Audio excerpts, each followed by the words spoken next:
오늘 우리에게 주신 하나님의 말씀의 제목은 애가 슬픔을 노래하다 시리즈 6번째 말씀, 현실 도피증이 몰려올 때라는 말씀입니다. 현실 도피증이 몰려올 때. 제가 몇 번 강단에서 말씀을 전할 때 저에 관한 이야기 중에 저는 아주 어린 시절 가난한 시절을 보냈다라는 말씀을 드린 적이 있습니다.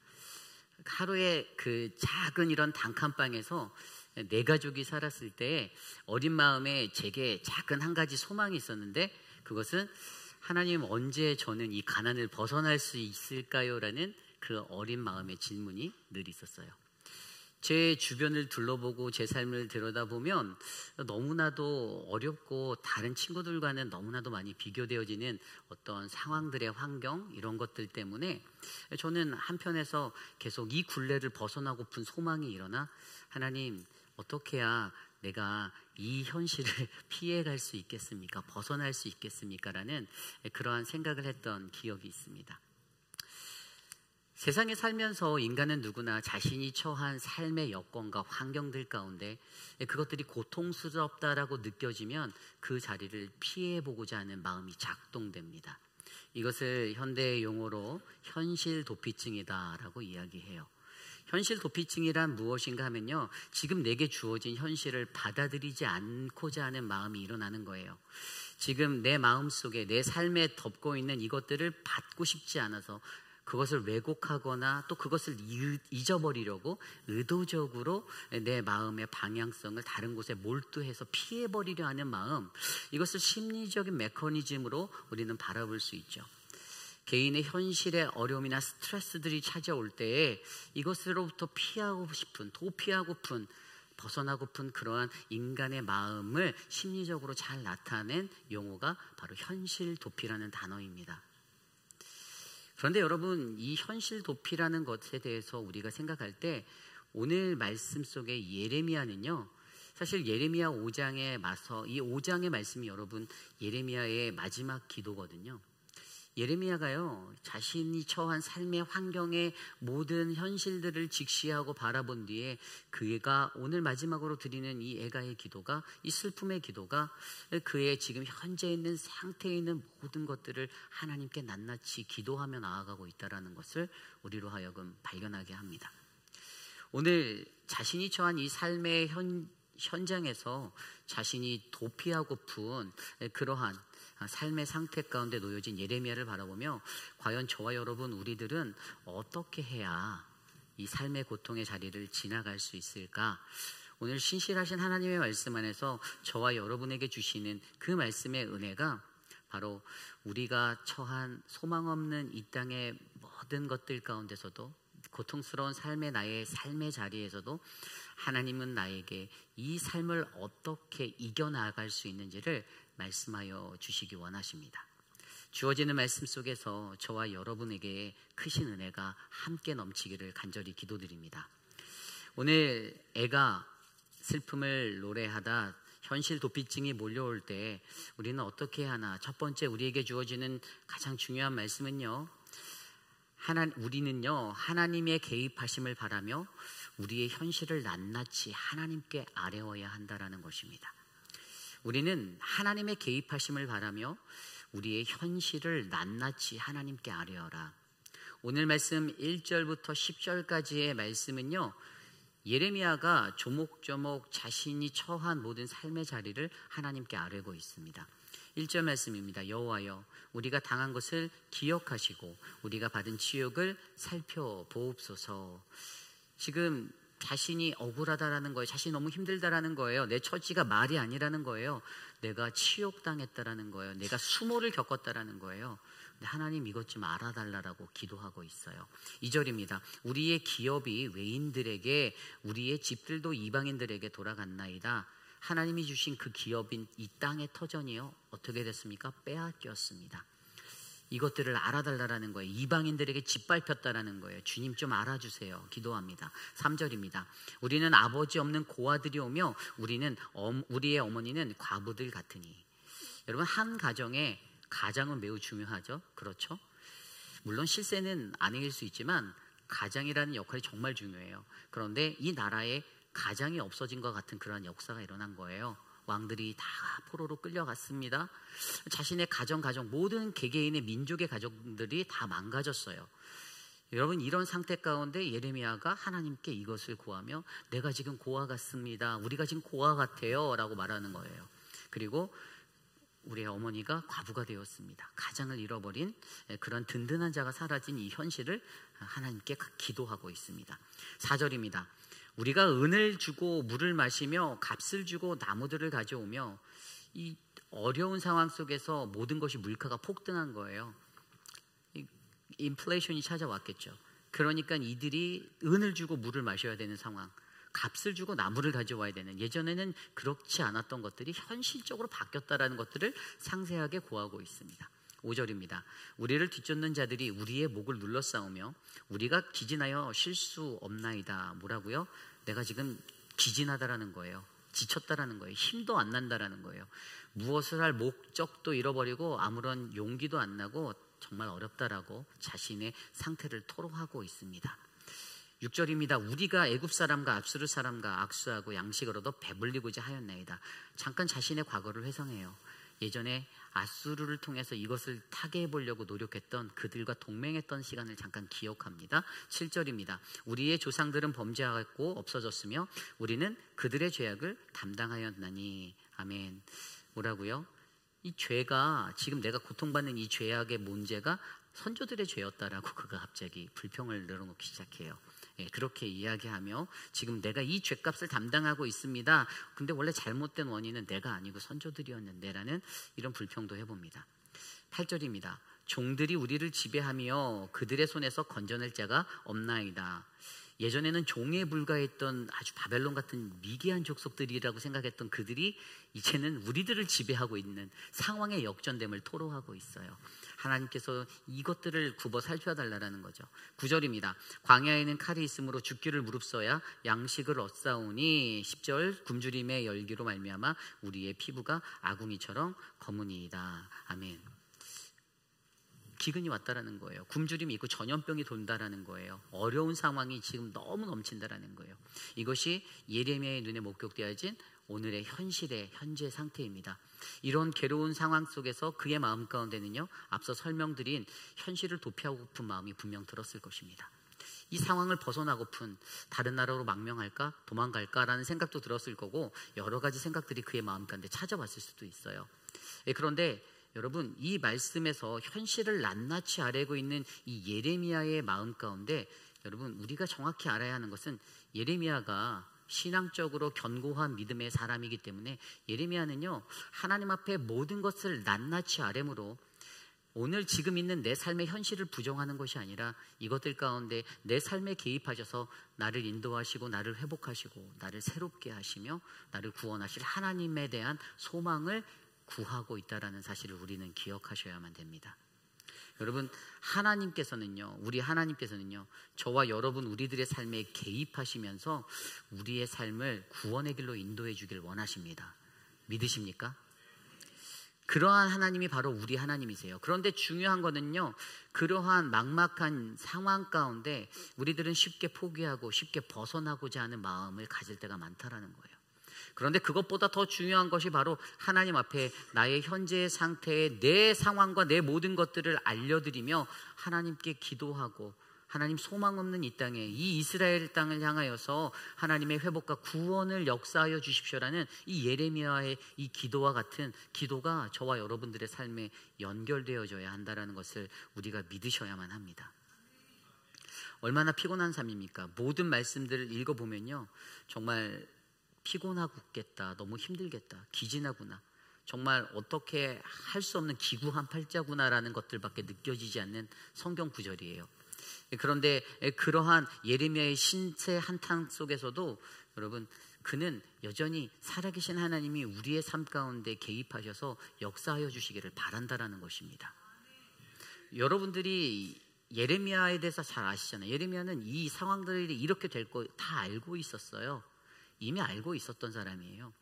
그리고 지금 자신의 눈으로 예레미야가 모든 것들을 목격하고 자신들이 사랑하였던 도성이 황폐케 되고 거리에서 어머니의 품에서 기근으로 굶어 죽어가는 아이들의 현상들을 다 목격하고 포로로 끌려가는 자들과 수많은 성전의 허물어진 모든 것들을 다 목격하고 나서 그가 하나님 앞에 현실을 부정하고 도피하고 싶은 마음이 들매도 불구하고 너무나도 벗어나고픈 그 현실 속에서 그 드는 생각 가운데 그래도 내가 하나님께 간구해야겠다. 그냥 기도가 아니에요. 그냥 주저리 중언부언하는 기도가 아니라 낱낱이 나의 삶을 아주 디테일하게 하나님께 아뢰는 이 기도를 드려야겠다라고 그가 결심하며 기도드리고 있다라는 사실입니다. 여러분, 여러분들은 삶에서 어떠한 기도를 드리십니까? 여러분들의 삶의 조목조목 모든 것들을 하나님께 다 아뢰고 계신가요? 때로는 사람들은요, 숨기고 싶은 것들이 있을 때가 있습니다. 그렇죠? 남들이 알지 않았으면 좋겠는 거, 남들이 이것을 내 삶의 상황 가운데 몰랐으면, 그거는 저도 마찬가지예요. 인간은 누구나 그런 마음들이 있어요. 이게 뭐냐면 어렵고 힘든 삶의 여건 가운데 내 현실이 부정되어질 때 그 삶을 부정하는 사람들이 유일하게 갖는 독특한 특성 중에 하나가 숨는 거예요. 성경에 보면 창세기 3장에 우리가 잘 알고 있는 아담과 하와의 이야기, 그들이 선악과를 따먹고 중앙 동산에서 쫓겨나게 되는 그 직전에 하나님이 아담을 찾으시는 그 자리에 말씀이 있죠. 그때 3장의 7절의 말씀에 보면 뭐라고 나와 있냐면 이에 그들의 눈이 밝아져라고 기록되어져 있어요. 그들의 눈이 밝아져서 어떻게 했습니까? 그들이 무화과 나물 잎을 엮어서 자기의 치마로 삼았다라고 기록하고 있어요. 뭐에 대해 눈이 뜨게 된 겁니까? 죄에 대해 눈이 뜬 거예요. 예전에는 죄의식이 없고 무감각했던 그 삶의 자리가 선악과를 먹는 순간 밝아져서 무엇이 죄인지 분별할 수 있는 양심의 마음의 가책을 느끼게 되는 그 상태로 변화되었다라는 것입니다. 그리고 나서 그때 8절 말씀에 보면 동산에 거니시는 여호와 하나님의 소리를 듣고 아담과 하와가 어떻게 했다고요? 여호와의 하나님의 낯을 피하여 동산나무 사이에 숨었다라고 되어져 있어요. 인간은 이러한 자신이 놓여진 현실 상태 가운데 나의 죄악된 모습과 나의 어려운 상태 가운데 피하고자 하는, 숨고자 하는, 하나님의 낯을 피하고자 하는 그러한 본성을 가지고 살아가고 있습니다. 그런데 여러분, 우리가 여기서 한 가지 좀 더 알아야 되는 건요, 그렇게 숨더라도 우리 각자의 삶은 하나님 앞에 기도로 나아가며 낱낱이 하나님께 고해야 하는 인생이 되어야 한다는 것이에요. 그게 더 중요하지 않겠습니까? 하나님 앞에 내 삶의 형편이 이렇습니다. 하나님, 내가 지금 삶이 이래요. 하나님, 소망 없는 이스라엘 땅에 하나님 지금 무너진 저 성벽과 불타 없어진 모든 가옥들과 길거리에 기진하여서 널브러진 그 시체들을 바라보고 아이들이 어머니 품에 안겨져 굶어서 죽어가는 저 상황들을 다 바라보고 포로로 끌려간 왕과 지도자들과 모든 것들을 다 바라보고 그 마음 가운데 느껴지는 안 되겠다, 저쪽으로 망명을 가야겠다, 이것이 아니라 하나님 앞에 기도하고 지금 있는 삶의 처지와 환경에서 하나님께 낱낱이 아뢰며 주님, 나를 도와주십시오라고 간구하는 이 기도가 필요하다라는 것이에요. 오늘 말씀 1절에 뭐라고 나왔어요? 여러분, 여호와여, 우리가 당한 것을 기억하시고 우리가 받은 치욕을 살펴보옵소서. 제 눈에는 두 개의 동사가 들어옵니다. 기억하시고 살펴보옵소서. 여러분, 예레미야가 드리는 기억하시고라는 이 기도의 히브리어 제코르라는 단어는요, 단순한 회고를 요구하는 것이 아니에요. 하나님, 그 회고를 넘어서 당신이 기억하는 것, 그것을 넘어서 행동으로 나타내 주세요, 도와주세요, 촉구하고 있어요. 그 뒤에 쓰여진 살펴보옵소서, 영어 성경 ESV에는 Look and see our disgrace라고 되어 있어요. 우리들의 불명예스러운 모습들을 주님 보시고 도와주세요. 히브리어 나바트 가 룩이고요, 히브리어 라가 씨라는 단어인데 이 단어는 어떤 목적을 가지고 보는 감찰하는 거예요. 그러니까 하나님께 요구하는 거예요. 주님, 제발 그냥 아무 생각 없이 바라보고 그냥 있어 주시는 게 아니라 하나님, 주님 목적을 가지고 나를 좀 건져주세요. 주님, 나를 감찰해 주세요. 하나님께 요구하고 촉구하는 거예요. 지금 내 삶의 형편이 이러니, 내가 상황이 이러니 하나님, 나의 이 상황을 신실하신 하나님께서 나를 구원하시고 건져줄 수 있는 그 은혜로 내 삶에 직접 개입하여 주셔서 하나님 도와주세요라고 기도하는 겁니다. 우리가 너무나도 잘 아는 빌립보서 4장 6절 7절 말씀에 아무것도 염려하지 말고 오직 기도와 간구로 너희 구할 것을 감사함으로 하나님께 아뢰라. 그리하면 모든 지각에 뛰어나신 하나님의 평강이 그리스도 예수 안에서 너희 마음과 생각을 지키시리라. 아멘. 여러분, 우리가 염려하는 것, 걱정하는 것들이 있죠. 왜 없겠어요? 아무리 수백만 달러, 밀리어네어 그래도 인생 사는데 걱정 없는 사람이 어디 있습니까? 다 있죠. 그런데 그들에게 요구하시는 하나님의 음성이 뭐였어요? 염려하지 말고 다만 모든 일에, 모든 일이래요. partially, 부분적인 일이 아니라는 거예요.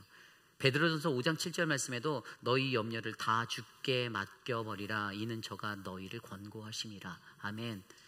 영어 성경으로 보니까 casting all your anxiety라고 나와 있어요. 그러니까 너희의 모든 걱정, everything이에요.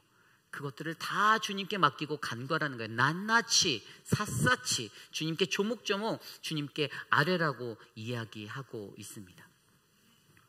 여러분, 이 시대를 살아가는 저와 여러분들에게도요, 우리가 마주하는 암담한 현실, 무너질 것 같은, 좌절할 것 같은 그런 막막한 삶의 현상 가운데서도 여러분, 우리는 나의 하나님이 내 삶에 개입하셔서 하나님께서 나를 회복하시고 일으키시고 새 힘 주실 거라는 이 믿음의 기도를 낱낱이 올려드리시기를 축원합니다. 여러분들의 공고함들을 주님은 아십니다. 여기 있는 목사가 몰라줄지언정 주님은 아세요. 내가 같이 하는 내 남편이 몰라줄지언정 하나님은 아십니다. 그런데 중요한 건 그 상황 가운데 그 모든 것들을 낱낱이 하나님께 아뢰할 수 있는 그 용기와 은혜가 우리의 삶에 있는가, 이것이 중요한 것이죠. 어제 부흥성의 말씀에서 로마서 8장 28절로 강사 목사님 말씀하실 때 제 마음속에 들었던 그 구절을 읽을 때, 묵상할 때 들었던 생각이 하나 있었어요. 어제 말씀 로마서 8장 28절이 뭐냐면, 우리가 알거니와 하나님을 사랑하는 자 곧 그의 뜻대로 부르심을 입은 자들에게는 모든 것이 합력하여 선을 이루니라. 아멘. 이 말씀이었어요. 근데 제가 어떻게 생각했냐면, 그의 뜻에 부르심에 입은 자가 누구인가? 이퀄 사랑하는 자, 하나님을 사랑하는 자라는 거예요.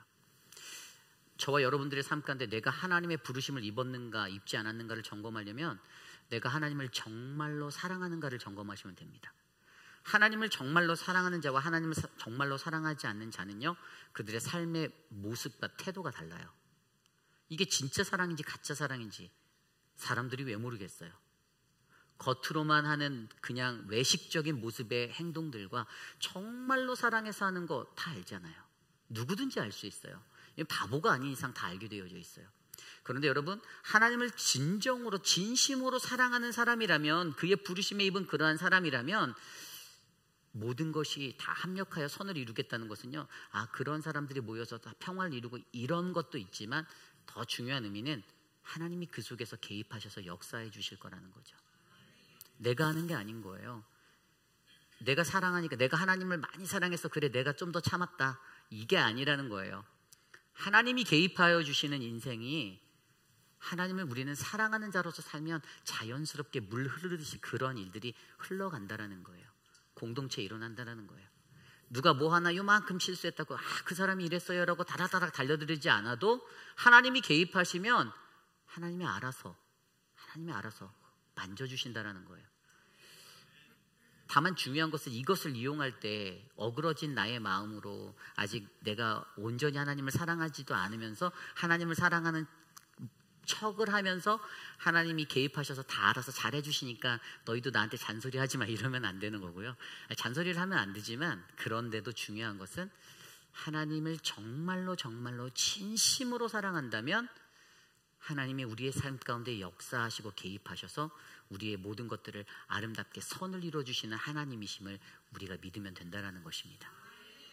예수님도 그래서 이렇게 말씀하십니다. 마가복음 11장 24절, 무엇이든지 기도하고 구하는 것은 받은 줄로 믿으라. 그리하면 너희에게 그대로 되리라. 아멘. 저와 여러분이 낱낱이 주께 기도하는 것들이 하나님의 은혜 안에서 다 응답받고 우리가 하나님의 개입하심으로 말미암아 구원의 은혜를 누리는 가장 아름답고 행복한 삶이 될 줄 믿습니다. 저는 이곳에 있는 저와 여러분 우리에게 바로 이 현실을 도피하고 싶은 이 현실 도피증이 몰려올 때 저와 여러분 우리의 삶에 개입하시는 그 하나님을 바라보며 우리의 모든 삶의 현실을 조목조목 주님께 낱낱이 아뢰는 믿음의 기도자가 바로 저와 여러분 우리 모두가 되시기를 간절히 축원합니다. 이것이 오늘 말씀의 가장 중요한 핵심, 바로 현실 도피증이 몰려올 때 하나님의 개입하심을 바라며 우리의 현실을 낱낱이 아뢰라입니다. 말씀이 끝난 것 같지만 그렇지 않아요. 네. 근데 이 말씀을 제가 묵상하다가 두 가지 포인트가 생각났어요. 어떨 때 어떻게 해야 이 하나님께 이 낱낱이 우리가 이렇게 아뢰 수 있는 기도가 방해되지 않고 할까? 왜냐하면 기도를 드리려고 할 때 우리의 기도를 방해하는 수많은 것들이 있거든요. 이제 그것들이 오늘 말씀에서 한 두 가지 정도가 보이는 거예요. 그래서 첫 번째가 뭔가 하면요, 바로 우리 인간이 느끼는 감정의 기복을 극복하라. 좀 전문 용어로 말하면 영적 조울증을 이겨내는 것이에요. 이게 뭐냐면 오늘 말씀 6절 7절이에요. 우리가 애굽 사람과 아수르 사람과 악수하고 양식을 얻어 배불리고자 하였나이다. 우리의 조상들은 범죄하고 없어졌으며 우리는 그들의 죄악을 담당하였나이다. 아멘. 이게 무슨 말이냐면 6절에는 분명히 이래요. 만감이 교차하는 인간의 이 감정을 보여주는데 6절에는 회개하고 있는 거예요. 주님, 우리가 예전에 세상과 가까웠던 거 후회합니다. 그때 그 사람들하고 아수르 사람들하고 악수하고 손잡으면 안 됐었는데 하나님 말씀대로 살았어야 했는데 회개하는 거예요. 아쉬운 거예요. 그런데 7절에 갑자기 조상들한테 미루고 있어요. 우리 조상들이 죄 다 져놓고 사라졌다 죽었다는 거예요. 그래서 지금 우리는 그들의 죄악을 받고 있다라는 거예요. 갑자기 그들을 원망해요. 조상 탓하는 거예요. 갑자기 이 만감이 교차하는 회개했다가 원망이 섞인 것들로 이 왔다 갔다 하는, 여러분 저는 이게 조울증과 같다라고 생각을 했어요. 우리가 잘 알고 있는 이 bipolar disorder, 이게 뭐냐면은 조울증이냐, 조증. 갑자기 옆에서 막 기분 좋았다가 갑자기 우울해져서 깊은 다운으로 들어가는 이 조울증. 현대인들이 많이 겪는 것 중에 하나가 이런 우울증이나 여러 가지 어려움들이 있는데, 사실 뭐 이것들이 나쁘다, 잘못됐다라고 우리가 그들을 지적할 수는 없어요. 그러나 요즘 같은 세상에도 수많은 사람들이 이 조울증이라 불리는 이 양극성 장애를 안고 살아가는 사람들이 굉장히 많이 있다라는 거예요. 감정이 그만큼 어렵다라는 거예요. 근데 이건 지극히 본능적이고 당연한 거예요. 이것들을 뭐라고 할 수 없어요. 그러나 여러분, 우리가 신앙생활을 하면서 우리 인간이 느끼는 이 감정의 기복 때문에 우리가 기도하지 못할 때가 많다라는 거예요. 원망되면 기도가 됩니까? 안 돼요. 원망되면 기도가 안 되고 전화가 되죠. 그죠? 아닌가요? 이 사람의 감정의 기복이라는 것이 때로는 너무나도 내가 하나님 앞에서 기도하게 만들 때도 있지만 기도하지 못하게 만들 때도 많아요. 그래서 우리는 이 영적 사이클에 이 bipolar disorder라는 이 조울증을 극복해내야 돼요. 제가 성경에서 들여다보니까 도대체 어떤 사람이 이런 만감이 교차하는 조울증적인 증상을 보였는가를 한번 생각해 봤더니 엘리야가 생각이 났어요. 엘리야가 어떤 사람입니까? 우리가 잘 알고 있는, 전에도 묵상했었잖아요. 우리가 열왕기 말씀에서 엘리야가 바알과 아세라 선지자들, 그 아하방과 이세벨이라는 아주 그냥 나쁜 그 왕들의 정치 때문에, 행동 때문에 하나님으로부터 멀어지고 온 백성이 우상들을 섬기게 만들었던 그런 죄악의 자리. 그때 바알과 아세라를 섬기는 그 선지자들과 대결을 하잖아요. 누구의 하나님이 진짜 하나님인지 가리자. 너무나도 그 말씀 보면요, 와, 정말 멋있다, 당당하구나. 어쩜 이렇게 떨지도 않지? 갈멜산에서의 그 850대 1의 전투를 치룰 때 1.1획도 떨리지 않냐는 엘리야를 보며 와, 엄청나다라고 느꼈는데, 그 전투에서 승리한 엘리야가 곧바로 어떻게 바뀝니까?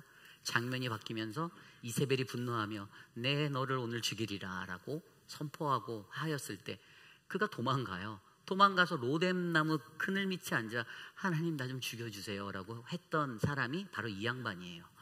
이 엘리야가 그런 업앤다운의 그 기복을 적나라하게 보여주고 있는 거예요. 영적으로 충만해서 회개도 막 불길같이 일어나고 뜨거운 믿음의 역사도 영적으로 딱 했다가 갑자기 자신에게 마음속에 찾아오는 어떤 공포감과 이런 것 때문에 현실 도피감이 일어나 도망하게 되고, 그 자리에서 바로 주저앉아 내 삶을, 내 숨통을 여기서 차라리 끝내주시는 게 낫지 않겠습니까? 라고 그렇게 구하는 기도를 하고 있는 엘리야를 보며, 이것이 바로 신앙인들이 가질 수 있는 이 영적인 이 조울증의 하나의 현상이겠구나라는 생각이 들었습니다. 그렇습니다, 여러분. 우리들이 이 땅을 살아갈 때 뭐 감정에 조절하는 게 자기 맘대로 되는 것이 아니잖아요. 저도 압니다. 호르몬의 분비와 뭐 생리학적인 여러 가지 것들로 인해서 그렇게 움직이는 인간의 사이클이지만, 그런데 우리가 영적으로 느끼는 이 감정의 기복을 극복하기 위해서는요, 여러분, 가장 먼저 하나님의 영이 우리에게 떠나지 않기를 기도하셔야 합니다. 그게 해답이에요. 여러분, 사울왕도 조울증적인 역할을 했거든요. 다윗을 반길 땐 언제였다가 나중에는 다윗에게 감정이 상해서 창을 던지면 내 너를 죽이겠노라 그랬다가, 또 다윗이 수금을 들고 와서 비파를 타면은 그때 잠깐 캄다운 돼서 좀 이렇게 약발이 돌았다가, 또 좀 있으면 애들 싹 풀어서 쟤 좀 빨리 잡아와라 이러고. 거기에 보면 사무엘상 16장 말씀에도 하나님의 영이 그를 떠날 때 뭐라고 기록되어 있어요? 하나님의 영이 사울에게서 떠나고 여호와께서 부리시는 악령이 그를 번뇌하게 한지라. 아멘. 이거예요. 이게 포인트인 거예요. 우리의 영적 감정을 주관하시는 분도 하나님이시지만, 우리의 자리에 늘 성령 충만한 하나님의 영이 머물기를 기도하셔야 돼요. 하나님이 다스리시는 악한 영이 우리 안에 있으면, 악령이 있으면 우리를 번뇌하게 만들어요. 고민해요. 생각이 많아져요. 잠도 안 와요. 내가 그때 일이 또 생각난다. 또 생각난다. 영적인 싸움인 거예요. 잠이 안 와요. 막 여러 가지 생각들이 몰려 올라와요. 여러분, 우리 인간이 느끼는 이 감정의 기복들을 잘 다스리고 조절하셔서, 여러분, 성령 하나님의 운행하심으로 저와 여러분들이 하나님 앞에 엎드려 기도할 수 있는 믿음의 사람이 되시기를 간절히 축원합니다. 이것이 바로 그 첫 번째 방법, 우리가 느끼는, 우리 인간이 느끼는 감정의 기복을 극복하라, 바로 영적 조울증을 극복하라라는 것이에요. 그럼 오늘 마지막으로 두 번째 방법이 뭐가 있냐, 어떤 것이 우리의 기도를 막는가 보았더니요, 바로 두 번째는요, 우리 자신의 낮은 자존감과 자존심을 치유하라, 버려라입니다. 오늘 말씀을 들여다보면 1절부터 10절까지만 보아도요, 우리라는 단어가 15번 나와요. 15번. 우리. 제가 계속 나를 부르네 이러면서 성경을 봤어요. 우리라는 단어가 나오는데, 예레미야가 오늘 기도하는데 우리라고 하고 기도하고 있어요. 그죠? 주님, 제가가 아니라 우리라고 말하고 기도하고 있어요. 여러분, 이 인간의 현대인들이 갖고 있는 많은 어려움 중에 하나가 이 자존감이라는 영역하고 자존심이라는 부분이에요. 이 자존감이라는 건 뭡니까? 내가 인정받아야 되는 거예요. 다른 사람들로부터 내가 잘했어, 칭찬도 받고, 야 멋지다, 대우도 받고, 이것들을 바라는 마음이에요. 그걸 자존감이라고 말해요. 그리고 자존심이라는 건 뭡니까? 자존심이라는 건 자기 스스로 나를 높이려는 마음들을 자존심이라고 하죠. 내가 남한테 무시당해서는 안 되고, 내 자존심이 상했어, 막 이렇게 하고, 이런 것들. 물론 두 개가 저는 약간 차이가 있어 다르지만, 저는 이 자존감과 자존심이라는 것이 같이 워킹한다고 생각하는 사람이에요. 이 두 가지가 같이 흘러가요. 이게 뭐냐면요, 이 자기 존중이라는 것이나 자존심에 관한 건 다 정신적인 문제라고 저는 봅니다. 심리적인 문제고 정신적인 문제예요. 현대의 많은 사람들이 이것들에 대해서 너무나도 많이 주목하고 있어요. 제가 전에 읽었던 그 그레이스 콜린스의 마음탐구라는 책에 보면, 그가 가족치료사거든요. 가족치료를 할 때 80% 정도를 이 자존감의 치유에 대해 영역에서 해야지만 사람이 회복이 된다라고 기록을 해놨더라고요. 그만큼 이것이 굉장한 질병과도 같은 거예요. 그들 스스로가 인정받지 못한다라고 느낄 때, 그것 때문에 마음의 감정에 여러 가지 현상들이 일어나게 되고, 내 자존심이 짓밟혔다라고 느낄 때 반응하게 되는 그러한 인간적인 반응들이 있다라는 거예요. 그런데 그런 것들이 때로는 하나님 앞에 기도할 때 온전하게 기도하는 것들을 들어막는다라는 거예요. 우리가 하나님 앞에서 기도할 때는 여러분, 자존심도 다 내려놓으셔야 되는 거예요. 나의 낮은 자존감이 회복되어져서 하나님 앞에 아무런 인정받음 없이 하나님 앞에 순수하게, 오늘 오재근 장로님이 순수하게 기도하는 그런 것처럼 기도하는 그 모습이 우리에게 일어나야 되는 거예요. 하나님 앞에 어떠한 기도를 드린가? 오늘 예레미야가 보십시오. 사실 제가 우리가라는 자리에다가 내가라는 것들을 기록해 봤어요. 여호와여, 내가 당한 것을 기억하시고 내가 받은 치욕을 살펴보옵소서. 나의 기업이 매인들에게, 나의 집들이 이방인들에게 돌아갔나이다. 막 내가 해서 노니까 되게 이기적으로 들리더라고요. 그런데 오늘 예레미야는요, 이것을 공동체가 갖고 있는, 우리라는 공동체성을 가지고 기도하는 것에 훈련이 되어져 있어서 공동체성을 가지고 기도하며 이 문제를 해결하고자 하는 것이, 우리를 돌아봐 달라는 거예요. 하나님, 우리를 위해서 일해 달라는 거예요. 하나님께서 내가 갖고 있는 내가 누군데 이거로 내세워서 기도하는 것도 아니고, 우리라는 이 공동체 다 동일한 거예요. 우리 너와 나, 우리라는 공동체성을 가지고 하나님께 기도하며 지금 나를 기억하시고 살펴봐 달라고 기도하고 있는 것을 우리는 바라볼 수가 있습니다. 여러분, 저와 여러분들에게 나를 너무나도 소중히 여기는 건 당연한 거죠. 그것 때문에 이 자존감이 생기는 거잖아요. 나를 소중히 여기니까 사람들도 나를 소중히 여겨줘야 되고 내가 존중받아야 되고, 여기 앉아 계신 분들 중에 존중받기 원하지 않는 분이 어디 있겠습니까? 다 소중한 분들이고 사랑받기 원하는 분이고, 당신은 사랑받기 위해 태어난 분들이라는 날마다 그 멜로디를 들으며 살고 싶은 게 인간의 욕심인데, 그런데 때로는 세상을 살다가 보면, 하나님의 일을 하다 보면, 하나님과 동행하다 보면 세상 사람들로부터 존중 못 받을 때가 더 많이 있어요. 자존심 상할 때도 더 많이 있습니다. 그럴 때 그것들을 극복해야지만 하나님 앞에 온전하게 낱낱이 기도할 수 있는 베이스가 닦이는 거예요. 여러분들의 기도는 무엇입니까? 여러분들이 가지고 있는 낮은 자존감이나 자존심의 영역들을 여러분들은 허물어 버리고 주님 앞에 온전한 기도로 드리며 나아가실 수가 있습니까?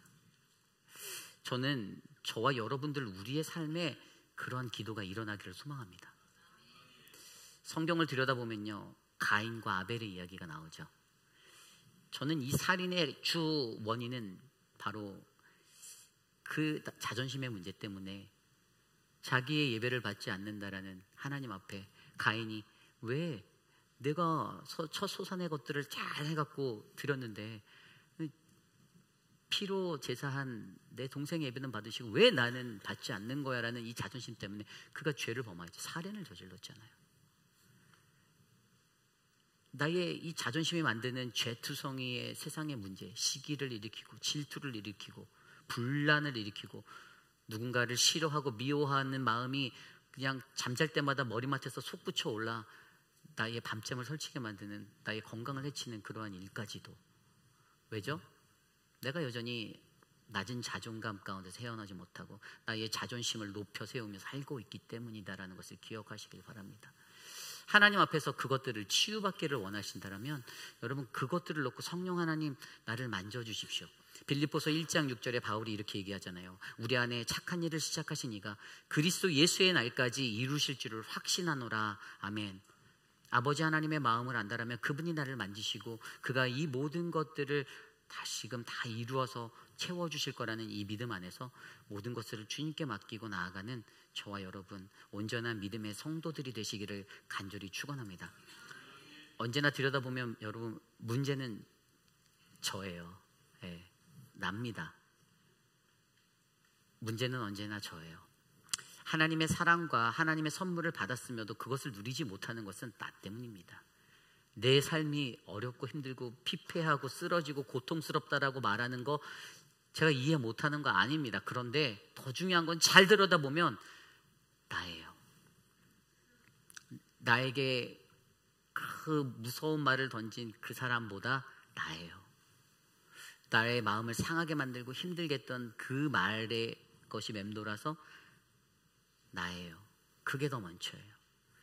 그렇기 때문에 여러분, 우리가 하나님 앞에 온전한 기도를 드리기 위해서 바로 저와 여러분, 우리가 갖고 있는 자신의 낮은 자존감과 자존심을 온전히 버리고 하나님 앞에 나아가 아름다운 믿음의 기도를 드리는 거룩한 저와 여러분, 우리 모두가 되시기를 축원합니다. 이제 말씀을 정리하고자 합니다. 오늘 말씀 안에서 우리는 예레미야의 마지막 기도를 바라보았습니다. 소망이 없는 이스라엘을 향한 하나님의 회복과 구원의 기도를 그는 드릴 때에 현실을 부정하고픈, 그래서 숨어버리고 싶은 그러한 자리를 택해 동굴로 들어간 것이 아니라 바로 그 자리에 엎드려 하나님 앞에 무릎 꿇고 낱낱이 자신의 모든 삶과 자신의 모든 상황과 자신의 모든 것들을 하나님 앞에 아뢰며, 하나님 기억해 주세요, 하나님 살펴보아 주세요, 하나님 제르코 나바트라라는 하나님 나를 기억하고 살피고 돌봐달라라는 하나님의 은혜를 구하며 기도하기 시작하였습니다. 5장 10절을 넘어서 마지막까지 돌아보면 계속해서 그 기도가 이어져요. 그러다가 제가 21절 딱 9절에 가니까 뭐라고 고백하냐면, 여호와여 우리를 주께로 돌이키소서, 그리하시면 우리가 주께로 돌아가겠사오니 우리의 날들을 다시 새롭게 하사 옛적 같게 하옵소서라는 마지막 바람의 기도가 드려지더라고요. 지금 삶은 이렇게 암담하고 힘들고 어렵지만 그래도 우리에게 소망 주시는 하나님을 우리가 믿고 바라보는 것, 저는 저와 여러분들이 그러한 길에 서시는 믿음의 사람들이 되기를 원합니다. 하나님의 진정한 백성은요, 어떠한 삶의 여건과 환경 속에서도 쉽게 굴하지 않고 나를 지켜주시고 나를 인도하신 하나님을 믿으며 현실을 도피하는 어떤 이런 엑스케피즘 같은 그런 삶에 그냥 머물러 버리는 것이 아니라 일상의 불편한 것들 가운데서도 그냥 피하면 되지, 그냥 방향 바꿔버려서 내가 섞이지 않으면 되지, 이런 것보다도 오직 이 현실 가운데서 일하신 하나님, 오늘 하나님은 이 삶 속에서 나를 어떠한 길로 위로하시고 어떻게 인도하시며 하나님이 어떻게 개입하셔서 나를 하나님이 원하시는 장성한 분량의 사람으로 인도하실지를 바라보는 우리 모두가 되시기를 간절히 축원합니다. 그러한 마음으로 이 시간 함께 찬양하려 하는데요, 오늘 말씀을 준비하면 저는 나는 믿네라는 찬양이 생각났습니다. 세상에 우리가 살면서 여러분들에도 얼마나 많은 시련이 있고 힘든 게 있어요. 누구에게 말하지 못하고 말할 수 없고, 그런데 그 시련을 통해서 하나님 원하시는 게 있다라는 거예요. 우리의 삶에 개입하셔서 하나님이 말씀하시는 게 있다라는 거예요. 오늘 그것을 우리가 함께 노래하길 원합니다. 함께 노래하겠습니다. 내게 허락하신 시련을 통해 찬양합니다. 내게 허락하신 시련을 통해 나의 믿음 더욱 강하게 자라나고, 험한 산과 골짜기 지나는 동안 주께 더 가까이 나를 이끄시고, 내가 겪는 시험이 어렵고 힘겨워도 내 주님보다 크지 않네. 내 앞에 바다가 달라지지 않으며 주로 나로 바다 위 걷게 하리. 나는 믿네. 주의 능력으로 내 삶 새롭게 되리. 나는 믿네. 주의 능력으로 담대히 나가리라. 주와 함께 싸워 승리하리라. 날마다 믿음으로 나 살아가리. 내게 허락하신 시련을 통해, 내게 허락하신 시련을 통해 나의 믿음 더 강하게 자라나고, 험한 산과 골짜기 지나는 주님께 더 가까이 이끄시네. 내가 겪는 시험이 어렵고 힘겨워도 내 주님보다 크지 않네. 내 앞에 바다가 내 앞에 바다가 갈라지지 않으며 주가 나로 바다 위 걷게 나는 믿습니다. 나는 믿네. 주의 능력으로 내 삶 새롭게 되리. 나는 믿네. 주의 능력으로 담대히 나가리라. 주와 함께 싸워 아리라. 날마다 믿음으로 나는 믿습니다. 나는 믿네. 주의 능력으로 내 삶 새롭게 되리. 나는 믿네. 주의 능력으로 담대히 살아가리라. 주와 함께 싸워 승리하리라. 날마다 믿음으로 나 주와 함께 싸워 승리하리라. 주와 함께 싸워 승리하리라. 날마다 믿음으로 나 살아가리. 참으로 존귀하신 하나님 감사합니다. 하나님, 거센 풍파 몰아치는 세상 속에서도 하나님, 우리가 하나님 이 현실을 도피하여 숨어버리고 떠나가는 것이 아니라 가장 먼저 하나님 앞에 엎드려 낱낱이 나의 모든 삶을 아뢰며 하나님의 도움을 구하는 하나님 그 믿음의 기도가 우리 회입비라는 장로교의 모든 성도들의 기도가 되기를 간절히 소망합니다.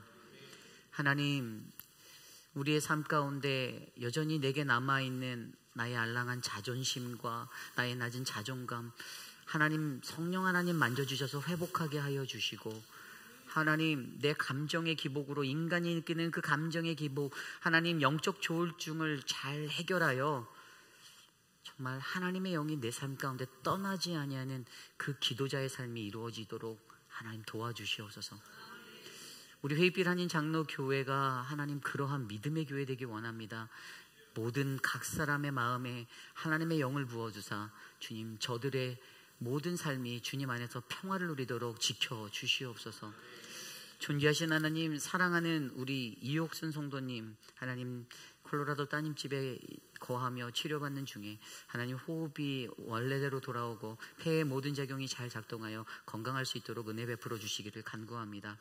사랑하는 천문자 집사님과 또 사랑하는 한현숙 집사님과 하나님 많은 분들을 지켜주시고, 특별히 사랑하는 우리 유광현 집사님과 박장순 권사님, 하나님 그 가정을 기억하여 주셔서 굳건하게 붙잡아 주시옵소서. 사랑하는 장봉근 목사님과 사모님의 삶 가운데도 함께하여 주십시오. 귀한 어르신들, 하나님 이번 주 화요일에 안전히 돌아올 수 있게 지켜주시고 행복하게 남은 여생을 우리 교회 안에서 머물 수 있도록 복을 내려 주시옵소서. 지금은 우리 구주 예수 그리스도의 무한하신 은혜와 그 크신 하나님의 사랑하심과 성령 하나님의 감화감동 교통하심의 역사가 암담한 삶 가운데 자포자기하여 현실을 도피하는 인생이 아니라 하나님 앞에 무릎 꿇고 엎드려 기도하며 하나님의 도우심을 구하는 우리들, 그리하여 주님의 성령으로 회복되어지는 우리들, 하나님 우리가 되기 원합니다라고 고백하는 사랑하는 우리 회입빌 한인 장로교회의 모든 성도들 머리머리 위에, 저들의 자녀와 가정과 삶의 터전 위에 지금으로부터 영원토록 함께 하시기를 간절히 축원하옵나이다. 아멘.